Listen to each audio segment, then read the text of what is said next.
அஸ்ஸலாமு அலைக்கும் வரஹ்மத்துல்லாஹ். இப்போ நம்ம ஒலு செய்கிறது எப்படி அப்படிங்கிறத பார்க்க போகிறோம். இஸ்லாத்தினுடைய மிக முக்கியமான தூண்களில் ஒன்று தொழுகை. தொழுகைக்குரிய முக்கியமான கண்டிஷன் ஒலு. ஒலு இல்லாமல் தொழுகை நிறைவேறாது. இது நபி ஸல்லல்லாஹு அலைஹி வஸல்லம் சொன்ன செய்தி. குர்ஆன்லேயே அல்லாஹ் இதை நமக்கு வலியுறுத்தி சொல்கிறான். யா அய்யுஹல்லதீன ஆமனு இதா கும்தும் இல ஸலாத்தி ஃபக்ஸிலு வுஜூஹக்கும் வ ஐதியக்கும் இலல் மராஃபிகி. மூமின்களே, நீங்கள் தொழுகைக்கு தயாரானீங்க அப்படின்னா உங்களுடைய முகத்தை கழுவிக்குங்க. ஐதியக்கும் இலல் மராஃபிகி, முழங்கை வரைக்கும் உங்களுடைய கைகளை கழுவிக்குங்க. வம்சாஹு பிரு ஊசிக்கும், உங்களுடைய தலையை மசாஜ் செஞ்சுக்குங்க, ஈர கையால் தடவிக்குங்க. அர்ஜுலக்கும் இலல் காபைன், கரண்ட கால்கள் வரைக்கும் கால்களை கழுவிக்குங்க. குர்ஆன்லேயே அல்லாஹ் இதை நமக்கு வலியுறுத்துறான். அதனால் இது ஒவ்வொரு முஸ்லீமும் இதை சரியாக எப்படி செய்யணுங்கிறத நபிகளார் நமக்கு சொல்லி தந்திருக்கிறாங்க. அதை தெரிந்து கொண்டு அதை நம்ம செயல்படுத்தணும். ஒலு செய்கிறவர் முதல்ல நாம் ஒலு செய்கிறோம், நாம் இந்த ஒரு இபாதத்தை அல்லாஹ் நமக்கு கடமையாக்கி இருக்கிற வலியுறுத்தி இருக்கிற இந்த இபாதத்தை செய்கிறோங்கிற அந்த உணர்வோடு அந்த எண்ணத்தோடு அவர் அந்த காரியத்தை செயல்படுத்தணும். இப்போ அந்த நீயத்தோட அந்த எண்ணத்தோட இப்போ நம்ம ஒலுவை ஆரம்பிக்கிறோம். எந்த ஒரு காரியத்தை செஞ்சாலும் அல்லாஹ்வுடைய பேரால் செய்யணும். பிஸ்மில்லாஹிர் ரஹ்மானிர் ரஹீம் அல்லது பிஸ்மில்லாவோடு நம்ம துவங்குறோம். நபி ஸல்லல்லாஹு அலைஹி வஸல்லம் எப்படி ஒலுவ ஆரம்பித்தாங்க அப்படின்னா, தண்ணி எடுத்து முன் கைகளை கழுவுவாங்க. முதல்ல வலது கையை இடது கை ரெண்டு முன் கை மணிக்கட்டு வரைக்கும் உண்டான பகுதியை நல்ல சுத்தமாக கழுவிடுவாங்க. ரெண்டாவது தண்ணியை எடுத்து வாய் கொப்பளிப்பாங்க.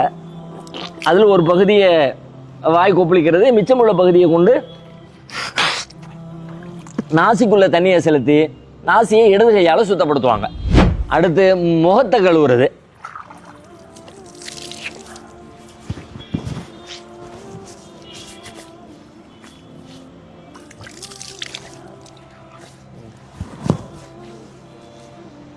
அடுத்து கைகளை முழங்கை வரைக்கும் கைகளை கழுவுவாங்க.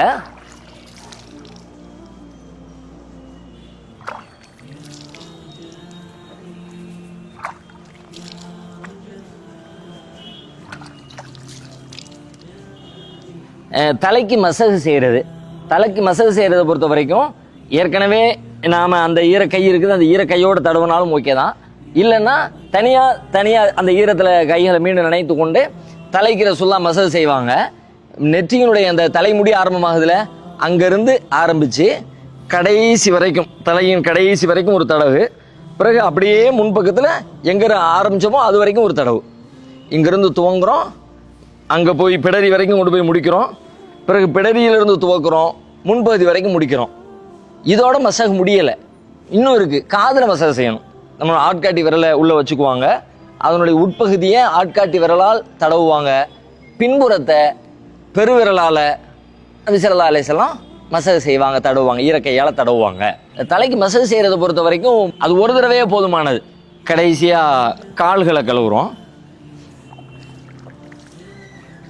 இந்த கால்களை கழுவும் போது இந்த பின்பகுதி ரொம்ப கவனத்துக்குரியது. ரசூலுல்லாஹ் அதை எச்சரிக்கையாகவே செஞ்சாங்க. வயலுல்லில் ஆக்காபி மினன்னார், இந்த பின்கால்களை சரியாக கழுகாமல் இருக்கிறவங்களுக்கு கேடு உண்டாகட்டும், அது நரகத்தில் கொண்டு போய் சேர்க்குங்கிற அளவுக்கு. ஏன்னா பெரும்பாலும் நாம் இப்படி தண்ணி ஊற்றுவோமா, முன்பகுதி மறைஞ்சிடும், பின்பகுதி கழுவப்படாமல் விடுபட்டு விட வாய்ப்பு இருக்கிறது. எனவே செய்கிற எல்லாவற்றையுமே முழுமையாக பரிபூர்ணமாக செய்யணுங்கிற அடிப்படையில் நபிகளாருடைய வலியுறுத்தலை நாம் புரிஞ்சுக்கணும்.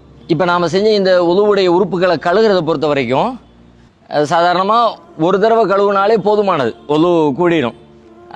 ரசூலுல்லாஹ்வுடைய அந்த நபி வழியை பின்பற்றியதாகத்தான் அர்த்தம். தேவைப்பட்டால் 2 தடவையும் நாம் கழுவிக்கொள்ளலாம், தேவைப்பட்டால் 3 தடவை கூட கழுவிக்கொள்ளலாம். 3 தடவைக்கு மேலே கழுவக்கூடாது. ரசூலுல்லாஹ்வுடைய ஒரு எச்சரிக்கையை சொல்கிறாங்க. ஃபமன் ஜாத அலா ஹாதா ஃபகத அஸாஅ வ தஅத்தா வ ஸலம. யார் இதுக்கு மேலே 3 தடவை செஞ்சு காட்டிட்டு சொல்கிறாங்க, இதை விட அதிகமாக யார் செய்கிறாங்களோ அவங்க தவறு செஞ்சிட்டாங்க.